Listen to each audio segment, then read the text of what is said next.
Investigators still searching for answers, trying to figure out what happened in the moments leading up to that explosion and the blast, leaving the community surrounding that plant very rattled. Houses were severely damaged by flying and falling debris. WLWT News 5's Danielle Dindak live for us tonight in Louisville, showing us the impact. Good evening, Danielle. Yes, good evening, Cherie. For many people that live around here, the damage is just way too hard for them to put into words. Everywhere you also look around here, you see caution tape just like this. This afternoon, I had the chance to talk to one man whose home came crashing down around him after hearing that blast. That's the oddest thing to see. Of all things, you see this. You never would see that, nothing like that. The feeling of what could have been still lingers. When I was laying here and I heard the big boom, the house shook. Craig Wilson Jr. says he was inches away from possible death.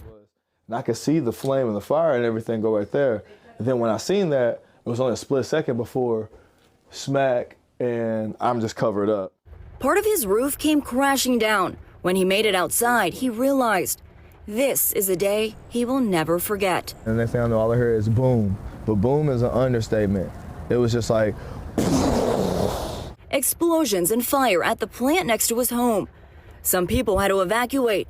Others were safer, sheltering in place. The last thing I thought it would be was the chemical place that had blown up like that. And that's kind of sad to see. 12 workers were sent to the hospital. Today we learned one of them has died. Another worker found dead under the rubble. To show the dignity to the family and to the victim, they still went in there to in a dangerous situation in the middle of this collapse to recover that victim. The explosion shook the neighborhood, launching debris in every direction. There's that. That's what shook the building. I'm shocked. I haven't processed it yet.